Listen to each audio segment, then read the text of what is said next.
July 2nd, 1937. Amelia Earhart disappears over the Pacific.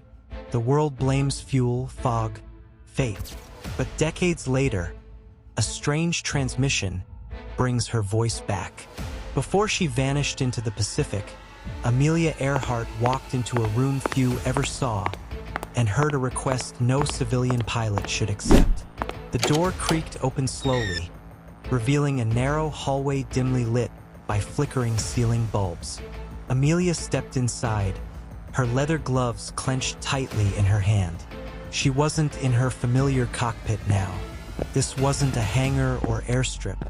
It was a secure government building tucked into the shadowed veins of Washington, D.C. A thin man in a pressed suit, no name tag, nodded to her silently and gestured toward the conference room. Inside, a single chair waited. On the wall behind it hung a map of the Pacific. No borders, no names. Just blue and small red dots scattered like blood on water. Amelia sat. The door closed behind her. A second man entered. Older, deep-set eyes. Navy intelligence. He didn't offer his name either. He began speaking without introduction. You're about to attempt the most ambitious flight around the globe ever attempted by any pilot, male or female. We respect that, but we're asking you to do something more. Amelia leaned back. I'm a civilian, not a spy. The man smiled thinly. We're not asking you to be. We're asking you to observe. That's all. He turned toward the map and pointed to 3 tiny islands. Mealy Atoll, Jalawat, and Saipan. Japanese-controlled territories. Fortified. Off-limits. But your flight path crosses close.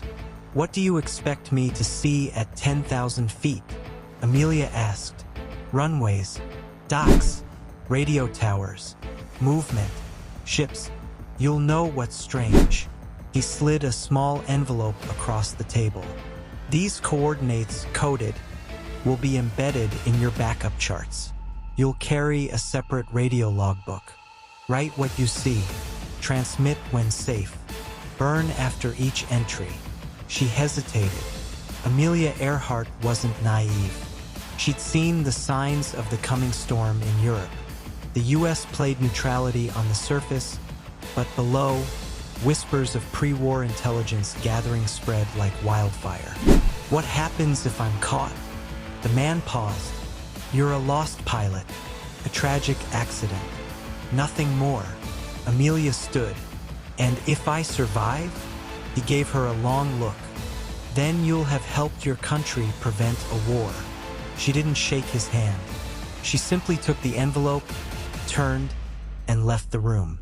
Later that night, at a quiet table in a D.C. diner, Amelia met Fred Noonan. He raised an eyebrow as she slid the envelope onto the table. They asked me to observe. Coded coordinates. Naval intelligence. Quiet work from the sky. Noonan sipped his black coffee. I thought this was about flying into the record books, not spy games. Amelia smiled faintly. Maybe it's both. He tapped the envelope twice. We do this, there's no going back. I already said yes. Back at her hotel, Amelia wrote a private entry in her leather-bound journal. If anything happens out there, if this turns into more than wind and sky, let it be known. I did it knowing the risk. I did it for more than glory. She signed it simply AE. The world saw a daring flight. Few knew it began with silence, shadows, and a mission buried under classified files. What happened next would vanish from every record until now. 3 days later, Amelia climbed into her Lockheed Electra at an airstrip outside Miami. The air buzzed with humidity and heat. Mechanics and journalists swarmed around her, cameras flashing, notes scribbled. But she wasn't smiling for the press. This was her final systems test before departure. Fuel valves, hydraulic lines, pressure gauges, every detail needed to be flawless. Not only for survival, but because she now carried something more than ambition. She carried national security. Fred Noonan climbed up beside her, strapped in, and said quietly through the headset, "Still time to back out." Amelia pushed the throttle forward. The plane surged ahead. Too late for doubt. That night in her hotel room, Amelia opened the envelope again. Inside were 3 hand-drawn maps, each showing tiny course corrections marked by faint red pencil lines. All 3 diverged slightly from the official route. She opened a second packet, 5 lines of Morse-coded phrases, each matching a set of times and call signs. Amelia didn't know who would be listening. Naval ships? Ground stations? She only knew she had to transmit those codes if she spotted anything significant. She folded the materials and sewed them into the lining of her canvas flight bag. If someone searched her, they'd find nothing. The night before departure, Amelia visited the National Mall. Alone in her tan trench coat, she walked beneath the Lincoln Memorial. Tourists had cleared out. The marble echoed under her steps. She sat quietly on the steps and looked out toward the Capitol dome, barely visible through misty drizzle. This was her goodbye, not just to America, but to the life she knew. If something went wrong, if she was caught, captured, or worse, there would be no medal, no parade, no presidential letter. Only a line in the paper, "Lost at sea." She whispered under her breath, "Not yet." March 17th, 1937. The flight began under blue skies. Her team called it the Friendship Flight. The press called it the ultimate milestone. But Amelia had stopped hearing the praise. Her ears listened now for static, hidden signals, background noise from Navy relays masked as weather updates. As the plane roared down the runway, Fred looked at her, more serious than ever. "You ready to become a ghost?" Amelia smiled. "Let's rewrite the sky. This is just one piece of a much bigger story. Subscribe to be part of what's coming next. We're uncovering one mystery at a time. If you're into history they never taught you, subscribe now." In a dark room thousands of miles away, 2 naval officers watched her departure on a classified telex. "She took the package," one of them said. The other lit a cigarette. "Let's hope she knows what she's flying into." They stared at the red-dotted map pinned to the wall, highlighting contested islands, known submarine routes, and one small, uncharted atoll circled in black ink. As Amelia's plane climbed into the sky, the world believed they were witnessing history. But somewhere over the Pacific, history bent and vanished. The Lockheed Electra lifted into the sky from Miami's airstrip with crowds cheering below. Cameras flashed, newsreels rolled, headlines exploded worldwide. Amelia Earhart begins global flight. Queen of the Skies charts a new course for history. But Amelia and Fred weren't thinking about fame. They weren't flying for applause anymore. As they banked eastward, Fred checked his navigation charts, both official and the alternate ones hidden under the cockpit floorboards. Every red-marked deviation meant a closer brush with foreign airspace, some likely patrolled. Fred looked at her. "You trust the source of those coordinates?" Amelia didn't answer. Through South America and across the Atlantic to Africa, the flight ran smoothly. The press celebrated every stop. Crowds greeted her with flowers, handshakes, and glowing editorials. But beneath the celebrity sparkle, something felt wrong. In the skies over Sudan, their radio picked up faint pulses, signals that didn't belong to any scheduled broadcasts. Fred tried to filter them out. "Morse fragments," he muttered. "Low frequency. Someone's listening or calling." Amelia reached for the radio log and scribbled down the pattern. One of the codes matched a sequence from the Navy's envelope. She didn't transmit anything. Not yet. Scene 3, India's warning. In Calcutta, a man in a U.S. diplomatic uniform met them on the tarmac. He didn't smile. Inside the airport's private lounge, he handed Amelia a sealed envelope marked in red wax. It contained a warning. Unconfirmed Japanese activity on outlying islands near your next route. Consider minor detour. Continue under official flight plan. Fred read it over her shoulder. "They're nervous. Think they lost track of their own surveillance," Amelia whispered. "Or they never expected me to come this close." As they reached Southeast Asia, Noonan's tone grew sharper. "The fuel burn isn't matching projections," he said, pointing to charts. "Wind's not the only issue. We're being thrown off course. That's twice now I've corrected for drift that doesn't make sense." "Magnetic interference?" Amelia asked. "Or someone's messing with bearings," Fred said. "If there's a transmitter powerful enough nearby, it could bend our compass by degrees." She nodded but kept flying forward. By June, the Electra landed in Lag. It was the last known stop before vanishing. The airfield was remote, muddy, and thick with haze. Ground staff prepped the plane. Mechanics checked the fuel tanks. Amelia paced near the wing, scanning the clouds, watching how they rolled unnaturally fast inland. Fred ran his fingers along the edges of the auxiliary map under his jacket. "There's a jump here, 90 miles southeast of Howland. You see it?" She did. It matched the mark labeled FJ3, one of the intelligence waypoints. Amelia said, "If we cut slightly south at 200 nautical miles out, we'll cross their surveillance grid. That's our shot." That night, while the crew slept, Amelia returned to the Electra alone. She powered on the radio system, switched to the embedded frequency, and sent 5 bursts of code. They weren't part of any flight plan. They weren't distress calls. They were part of the mission. A reconnaissance update, brief, cryptic, and impossible to trace. She waited. The static returned. Then 3 rapid clicks. A response. Fred found her the next morning, sitting on a crate, sipping black coffee. She looked exhausted. "You slept at all?" he asked. She shook her head.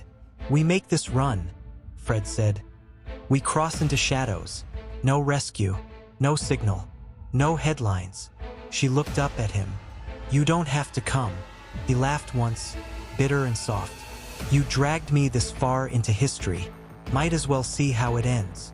The skies ahead held no welcome mat, and by the time the sun rose over the Pacific, Amelia Earhart was no longer flying toward destiny. She was flying into silence. Dawn bled slowly across the La airfield. The Electra gleamed in early light, refueled and ready. Amelia double-checked every dial, switch, and line of code in her private radio log. Her voice was calm, but her hands moved quickly. Fred climbed aboard last. He looked pale, focused. "This is it," he said, folding up the auxiliary chart with the military coordinates. "We hit waypoint FJ3 in 6 hours if wind plays nice." She nodded. "Then we disappear," he half smiled. "Or we make history the wrong way." The Electra roared over the eastern horizon, climbing steadily over the ocean. Radio transmissions began normally. Amelia contacted Itasca, the U.S. Coast Guard cutter stationed near Howland Island, as expected. 7:42 a.m. "CAC calling Itasca. We must be on you, but cannot see you. Fuel is running low." The message trailed into static. Itasca responded. No reply. Another message came through, more faint. 8:15 a.m. "We are on the line 157-337. We'll repeat. We are running north and south." Then nothing. The line went dead. But inside the Electra, Amelia was still calm. The radio seemed dead. But she knew it wasn't just malfunction. Something external interfered. The compass spun erratically. Their visual markers vanished beneath low, strange fog that shouldn't be there. Fred squinted out the window. "This is wrong. That cloud formation, look at that pattern. That's not weather." Below them, the waves shifted oddly, as if hiding something beneath. Then a glint metallic on the water. Fred grabbed binoculars. That's no cargo ship. That's camouflaged. And close to that unknown reef FJ3. This might be it. Amelia adjusted course, veering subtly south. An alarm buzzed, one of the fuel gauges dipped suddenly. Too suddenly. They weren't just burning fuel. Something drained it faster, perhaps from a leak, perhaps from sabotage during last refueling. Amelia's jaw clenched. She adjusted altitude. Wind resistance dropped. Every movement now became life or death calculation. "Change of plan," she said. "We head for that reef. Get eyes on it. And if we're forced down, that's where we'll land." Fred gripped the map. "That reef doesn't officially exist." "Neither do we," she replied. Amelia keyed in one last transmission. Not to Itasca. This was to the military frequency only she had. 9:12 a.m. Reef spotted. Coordinates updated. Visual confirmation of outpost activity. Forced descent likely. Transmitting logs and photographic detail. Will attempt ground report if possible. End. Static. 3 beeps. Confirmation received. Then nothing. Engines sputtered. Fuel pressure dropped. The Electra dropped altitude rapidly. Through the mist, a sliver of coral and sand emerged, barely larger than a football field. But Amelia spotted it, just enough space to land. "Hold on," she shouted. The landing gear scraped coral. The plane skidded. A wing clipped a rock. Metal tore. Dust flew. Then silence. Back on Itasca, no one knew what happened. The logs stopped. The signal vanished. The ocean, so vast, gave no answer. The official report began drafting. Presumed lost at sea. Likely fuel exhaustion. No trace recovered. The world mourned. But Amelia Earhart was alive somewhere. Staring out at an island that shouldn't exist, with secrets the US government would never admit. While headlines screamed, "Lost at sea," Amelia was staring at foreign footprints in coral sand and a radio tower in the trees. Smoke curled from the bent fuselage of the Electra, half buried in soft coral sand. One propeller blade was snapped off, embedded like a spear in the reef. Amelia crawled from the cockpit, dazed but alive. Her boots sank into warm, unfamiliar terrain. Fred stumbled after her, forehead bloodied. "We alive?" She nodded. "Barely." Around them, the silence was unnatural. No birds, no insects, just ocean and heat. "This isn't Howland," Fred said. "No," Amelia replied. "It's FJ3. They were somewhere the world didn't admit existed." After stabilizing the wreckage, they began exploring. The island was no more than a mile across, low, brushy, and silent. At the center stood a rusted steel radio tower, partially collapsed. Nearby, concrete foundations jutted out from under vines. Fred knelt near one. Military grade, not American, and not abandoned that long. He pointed to tire tracks, faint but recent. Too wide for bicycles, too narrow for anything civilian. "There are people here," he said. "Or they were," Amelia replied, "until they saw us crash." They followed the tracks inland, deeper into overgrowth, toward a shallow rise. There, behind a mossy rock wall, they found something chilling. A row of wooden crates marked in Japanese kanji. Fred stepped back. "I knew it. Outpost. Supply line." Amelia scanned the area. She saw no one but heard rustling. Not leaves. Fabric, like a coat brushing tree limbs. Watching, she gripped Fred's arm. "We're not alone." That night, they returned to the wrecked plane and salvaged what they could. A still-functioning camera, Amelia's coded journal, and one working radio transmitter with partial range. Fred set up a lean-to near the plane, while Amelia recorded. Day 1. Crash confirmed. Site is not on any official map. Evidence of Japanese military presence. No confirmed contact, yet. Tracks and abandoned equipment found. Radio interference likely not accidental. They set the transmitter on a rotating pulse. Every 4 hours, it would ping a coded signal at low strength. It was all they had. On the second morning, Fred found footprints near the wreck, barefoot, adult-sized, walking in circles around the plane. They hadn't heard anything in the night. No engines, no voices. "Someone's watching us," Fred whispered, "and they're not trying to hide it." Amelia paced the site perimeter. "No, they're trying to warn us." That night, she moved the transmitter further inland, closer to the tower, hoping the elevation would give better range. Reaching the rusted radio tower by moonlight, Amelia climbed halfway up. Through binoculars, She spotted a flicker of light on the far side of the island. A lamp or campfire, maybe shielded. Someone was out there. She clicked the mic 3 times. Paused. 3 more. A long moment passed.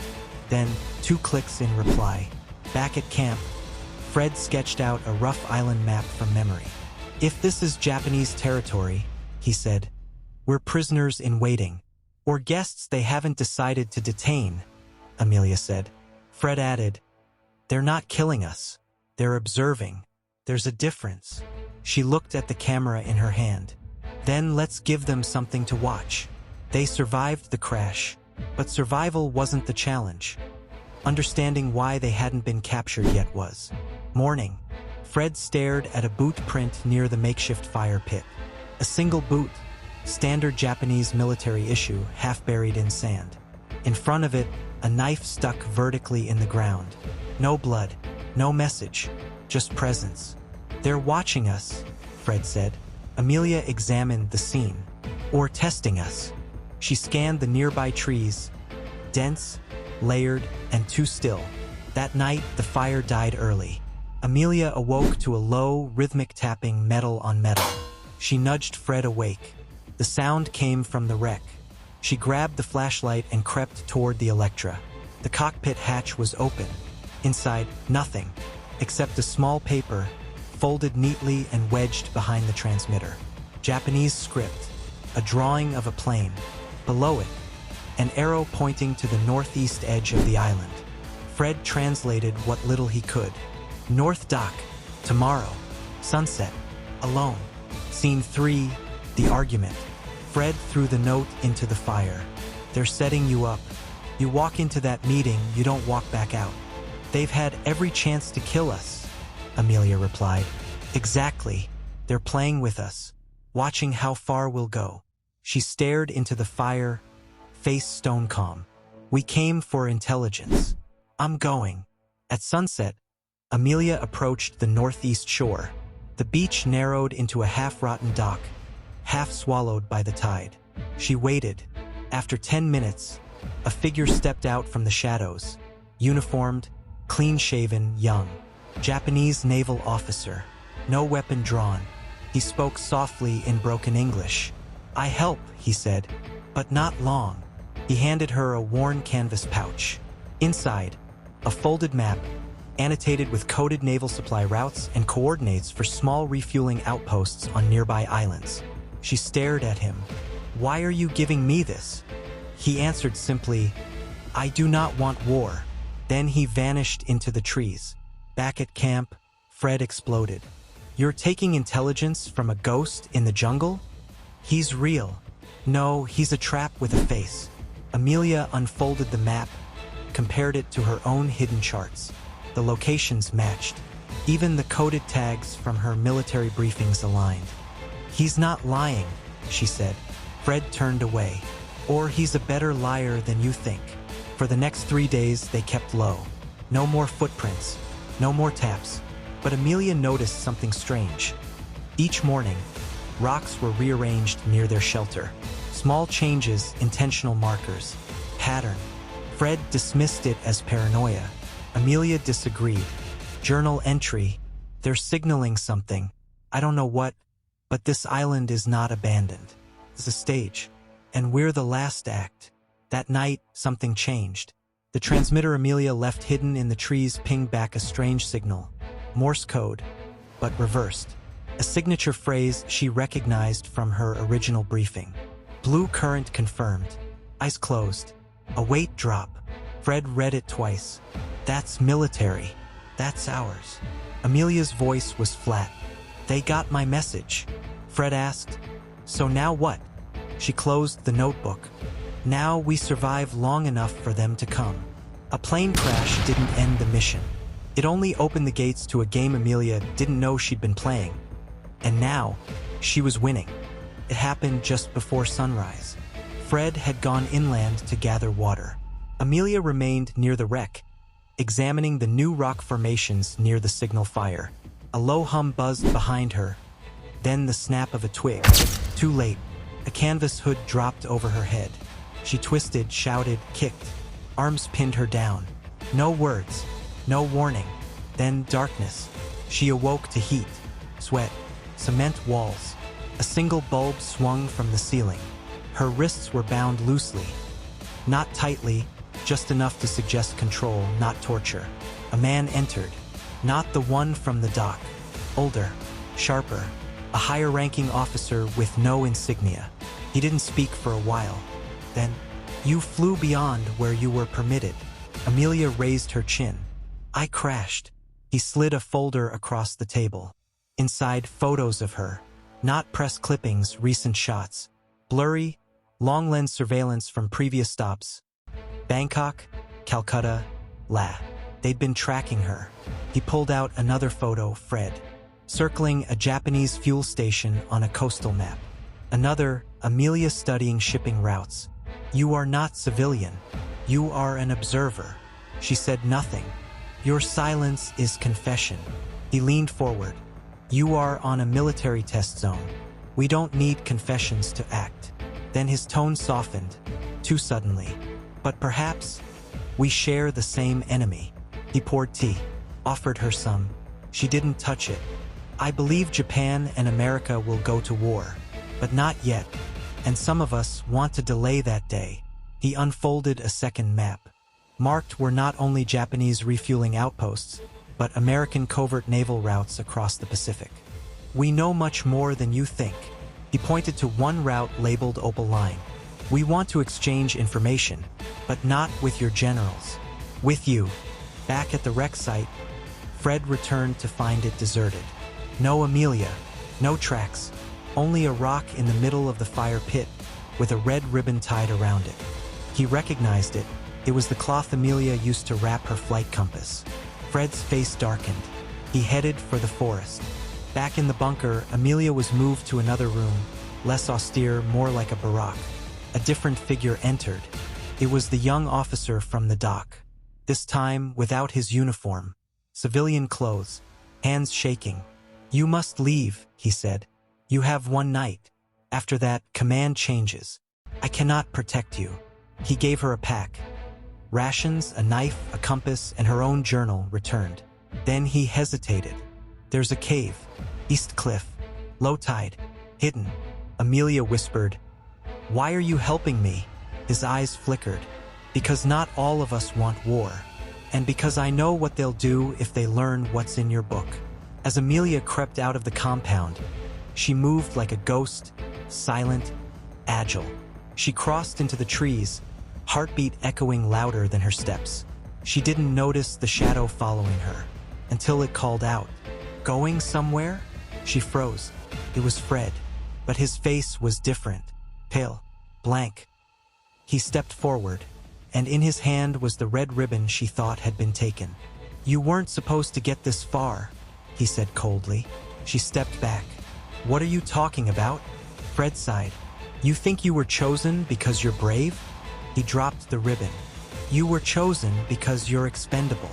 Amelia stood frozen, the sea crashing below the ridge. Fred's words still echoed. "You were chosen because you're expendable." She stared at him. "You set me up?" Fred didn't deny it. "I was told we'd be met, that we'd land, gather data, leave.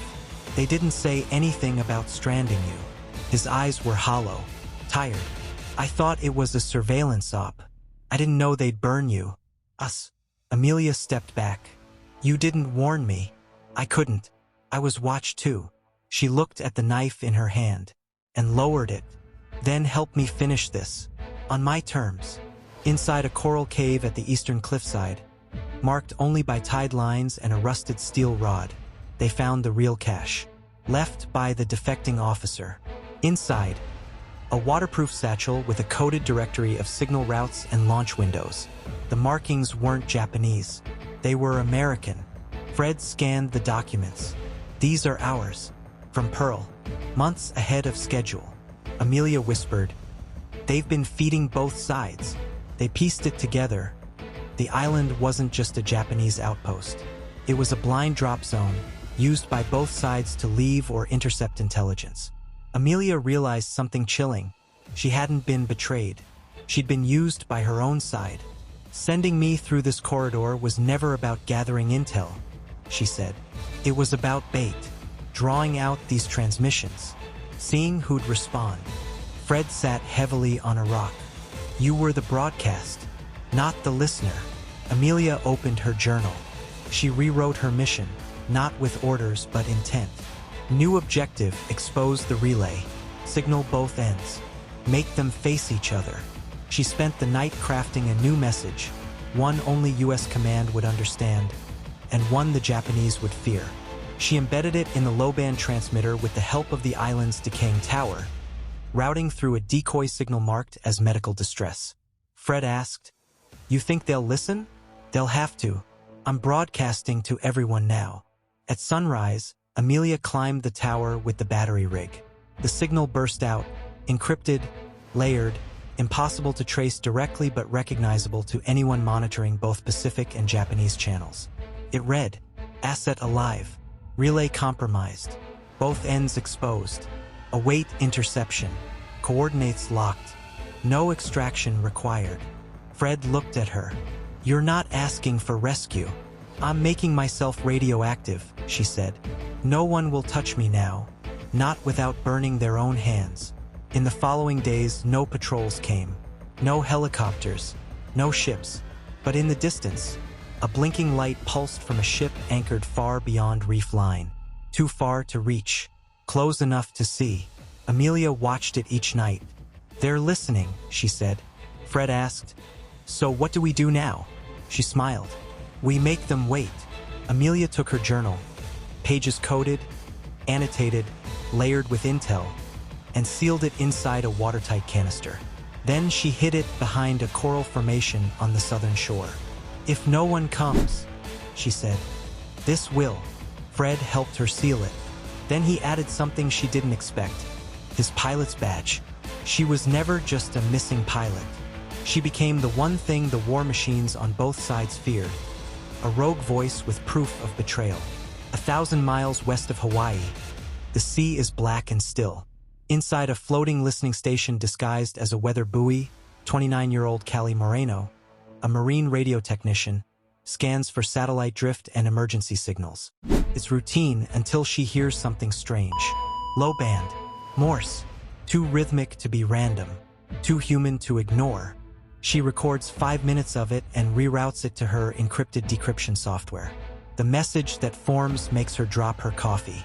Coordinates FJ3, relay burnt, asset alive, no extraction. She checks the frequency again. It's not new. It's 88 years old. Back at the Naval Intelligence Archive in San Diego, Callie's decrypted message triggers an alert. A redacted file flashes on screen. AE Delta class. Status unknown. Clearance. Top secret. Tag. Earhart contingency. She's pulled into a secure briefing. The officer across the table says, "You didn't find Amelia Earhart. She found you." Callie connects the transmission to 2 other known anomalies, both intercepted over the past 30 years and dismissed as solar flares or hoaxes. Now the pattern fits. The Morse code is rotated. The timestamps align with moon phases and low tide cycles on a specific island arc, known to some as Zone 3, a forgotten, unmapped atoll. A small private expedition is approved under a civilian shell company. 3 people are dispatched. Callie, radio analyst. Dr. Arjun Rao, military historian. Mason Tanny, retired Navy diver with Black Ops background. Their goal: locate the source of the ghost transmission. Quietly, what they don't know is that they're being monitored. From a satellite, marked Echo 1, controlled by an undisclosed third party. Their plane lands on a research vessel near the coordinates. Callie activates a handheld receiver. The signal is strongest near a coral shelf east of the atoll.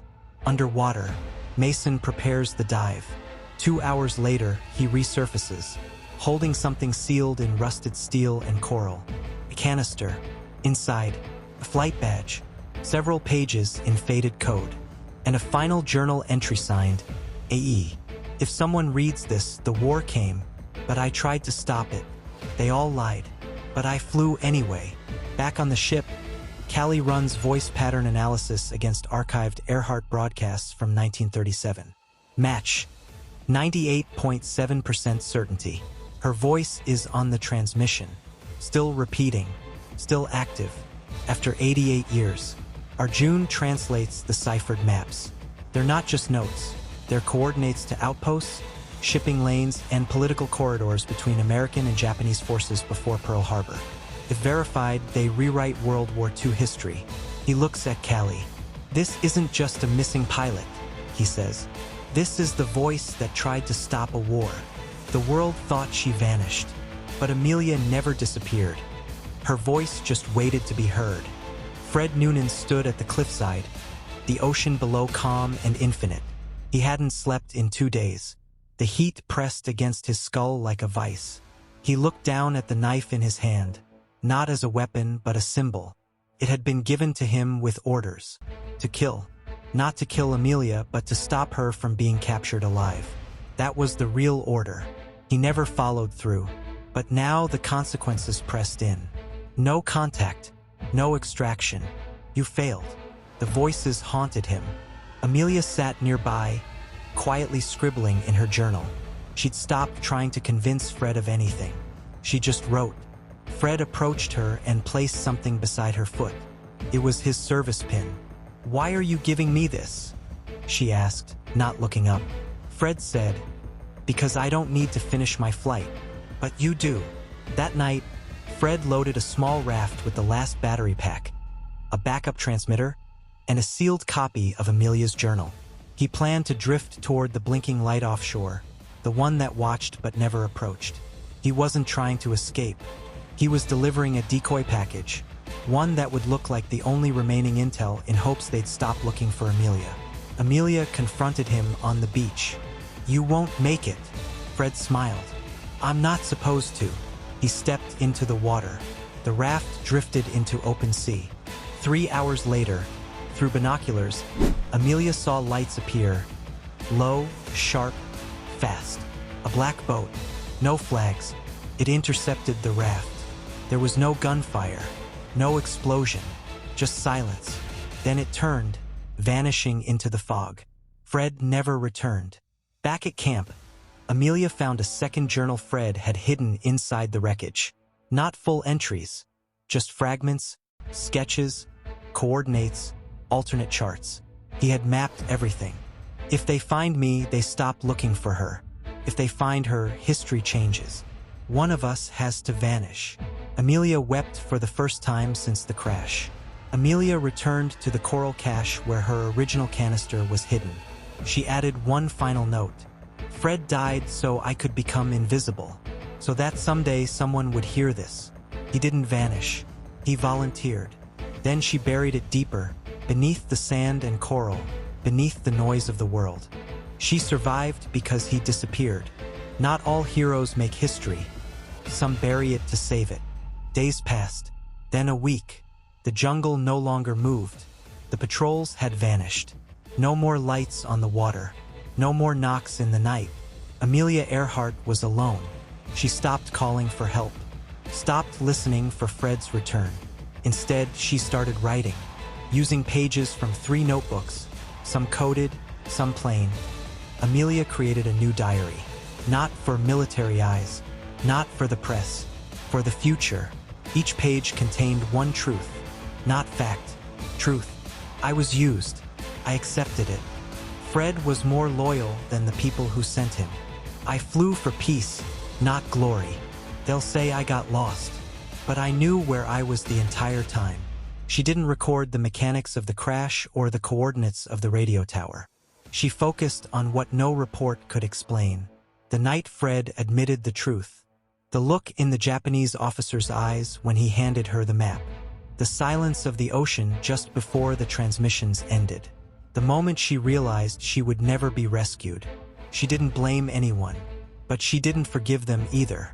She sealed the diary inside a watertight canister, along with Fred's flight badge, a broken piece of her headset, one of the final flight logs written in pencil, a strip of cloth from her scarf.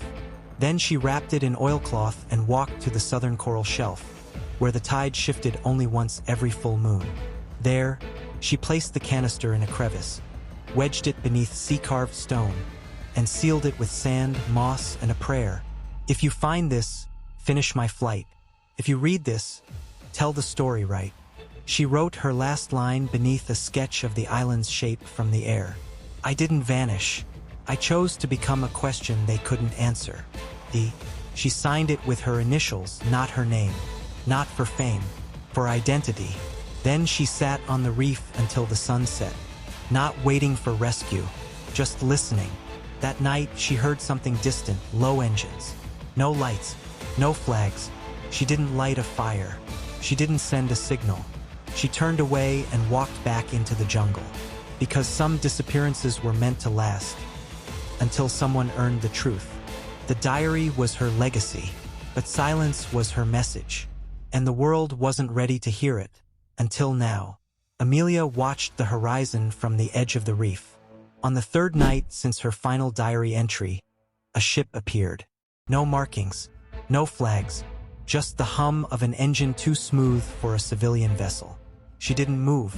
Then 3 flashes of light. Short, long short, naval Morse, U.S. Navy. She stood. She didn't wave. She just waited. A raft arrived just before dawn. 2 men in unmarked fatigues stepped out. They said nothing. One handed her a dry uniform and a hood. Standard protocol for unacknowledged recovery, she realized. She looked one of them in the eyes and asked only one question.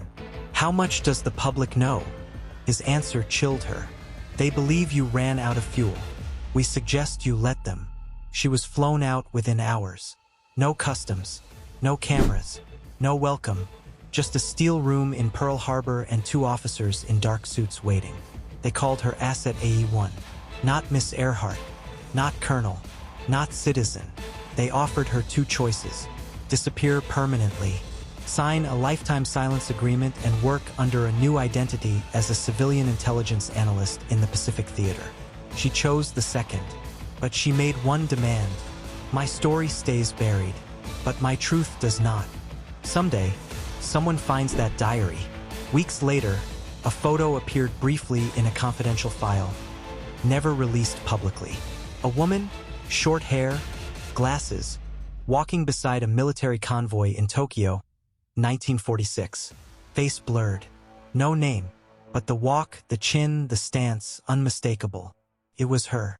A shadow inside post-war diplomacy. Uncredited. Invisible. Alive.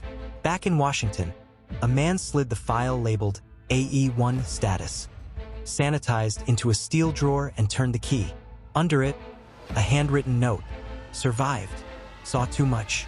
Spoke too little. Commander HD Naval Intel.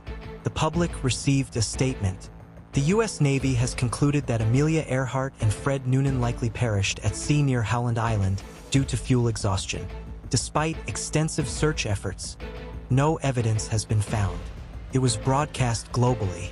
Newspapers ran it with black and white photos of Amelia smiling from a cockpit window.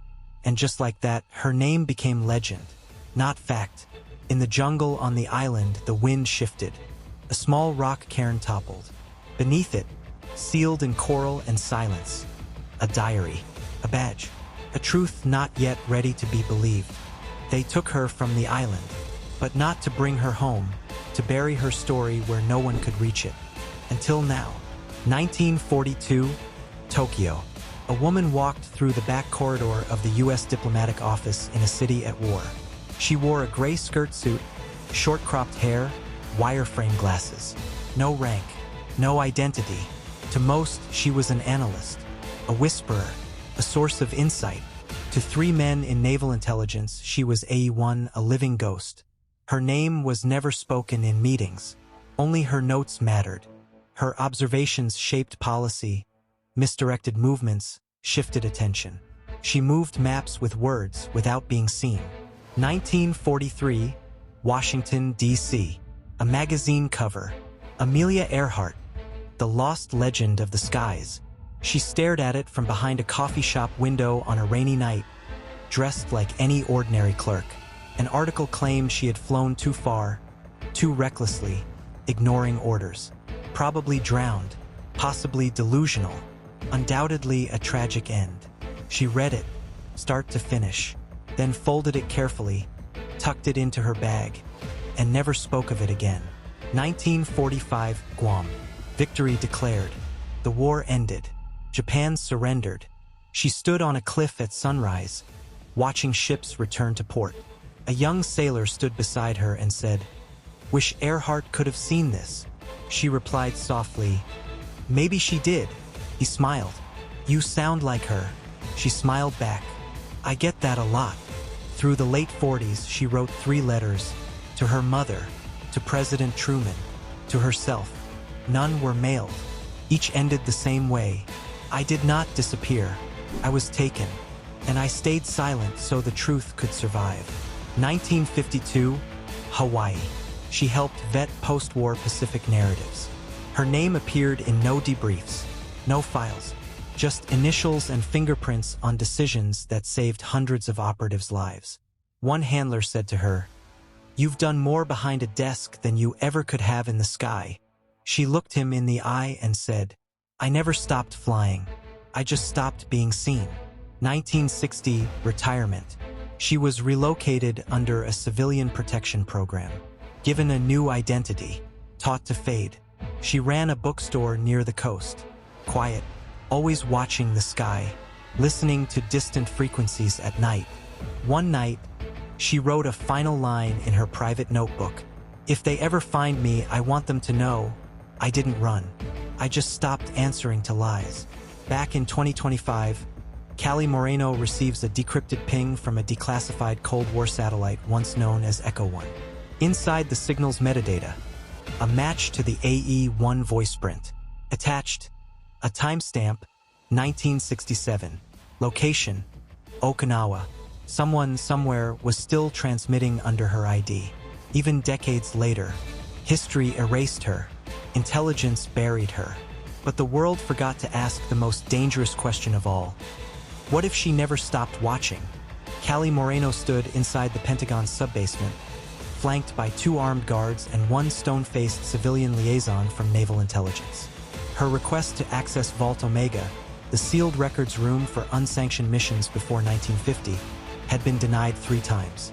But now, thanks to pressure from 2 senators and 1 secretive admiral, the door opened. Inside, temperature-controlled files dating back to 1931. Most tagged sanitized. Some burned. Many unreadable. She searched for hours. Then she found it. A black binder. Thin. Locked. No cover title, just a faded stamp. E1/confidential, Echo. Inside, a transcript of a coded radio exchange from July 1937, matching the tone and structure of Amelia's original signal. A report titled, AE Survival Probability, confirmed, and a photo, black and white, slightly blurred. A woman in a U.S. naval compound, wearing civilian clothing, but the jawline undeniable.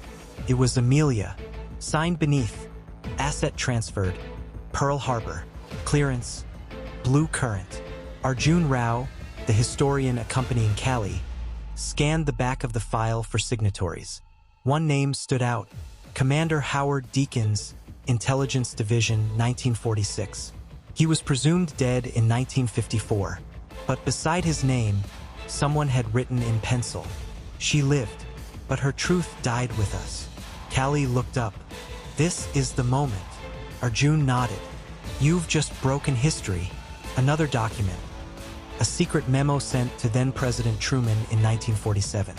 It outlined 3 options in handling the AE issue: public return with media control, full denial of survival, silent deployment into post-war civilian intelligence roles. Truman's initials appear next to option 3. A final handwritten note reads, "The myth is safer than the truth." HD. Scene 5. Connecting the diary. Callie spread out Amelia's recovered journal, the photos from the atoll, and the metadata from the Echo 1 satellite. All matched. Date stamps. Phrases. Even specific misspellings carried across both sources, unmistakably from the same hand.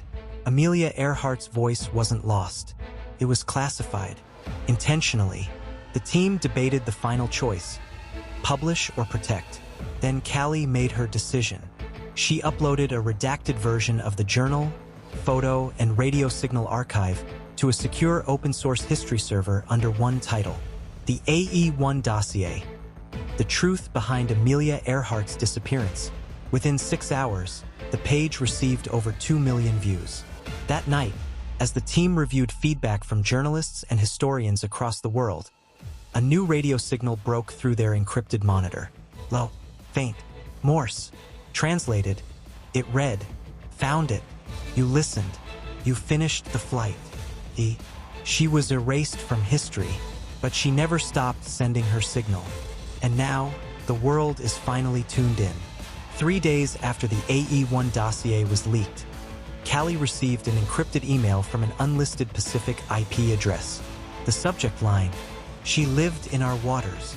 The message read, "In 1973, I found a woman's diary page in a cave near Jalowit. I took a photo. I can show you where the cave is, but you must come in person. No cameras, no journalists, just you." Tanny, Mason Tanny, their retired diver, looked up slowly. "That's my uncle." Callie, Mason, and Arjun flew to the Marshall Islands. The government offered no official comment, but off the record, a single diplomat whispered, "We've known for decades someone was buried in our sand who didn't belong here." They met Koji Tanny, 83, weathered and sharp-eyed. He lived alone in a stilted shack on the edge of the lagoon. He recognized Amelia from a photo instantly, not a famous one, but one of her blurry post-war shots from Vault Omega. "That's her," he said. "She lived, at least for a while." They hiked through jungle. Koji walked barefoot, quiet, moving like a man who had done this hundreds of times. He led them to a cliffside alcove, barely noticeable beneath sea-carved rock. 1973. Low tide. I was spear fishing. The cave had opened up. Inside, a metal can, a badge, a page in strange English.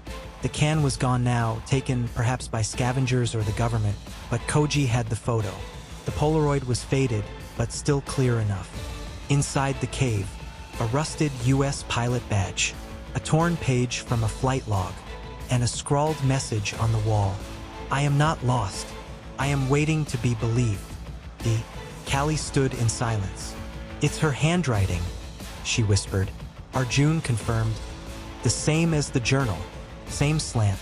Same signature loop." Mason scanned the alcove with a UV flashlight.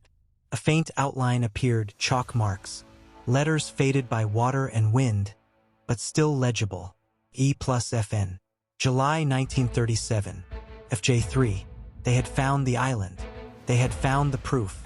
Koji pointed to a tree nearby. "I buried a scarf there, blue, with initials stitched.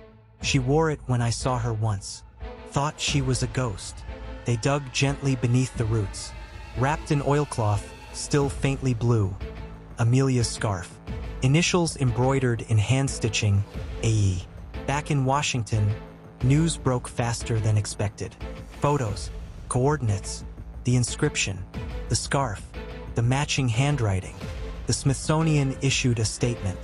"This is no longer a disappearance. It's a suppressed survival story. She lived. She warned.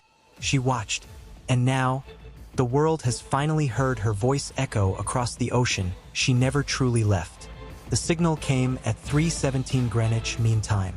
Every shortwave frequency above 3 MHz in the Pacific lit up simultaneously for 90 seconds.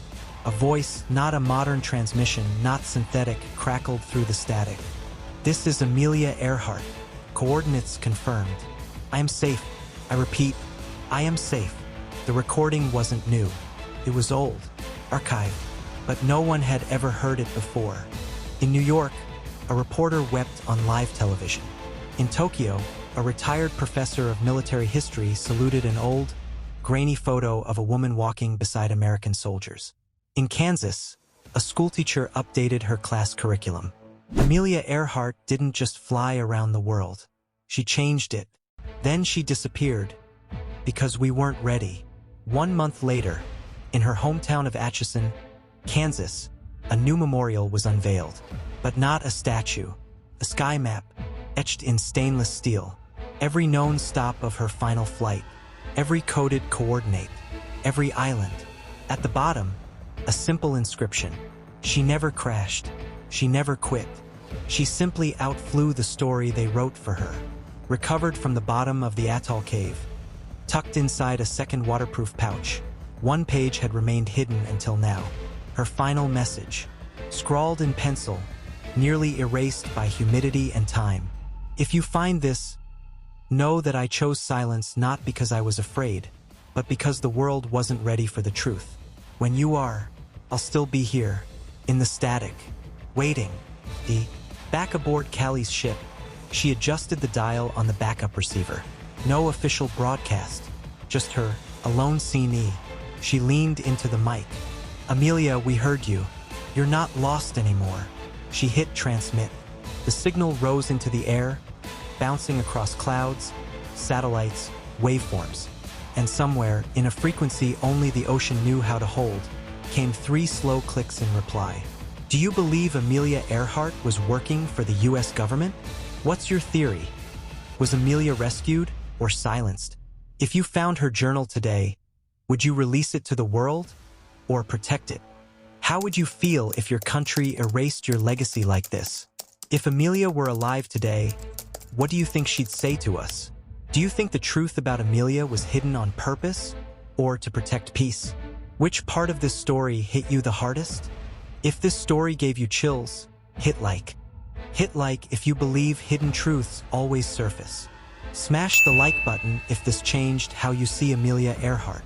Like this video if you think history should be rewritten with the truth. This is just one piece of a much bigger story. Subscribe to be part of what's coming next. We're uncovering one mystery at a time. If you're into history they never taught you, subscribe now. Subscribe if you believe lost voices like Amelia's deserve to be heard. Want more true history thrillers like this? Hit that subscribe button. We're just getting started. Comment below with, "She wasn't lost. She was erased." If you made it to the end.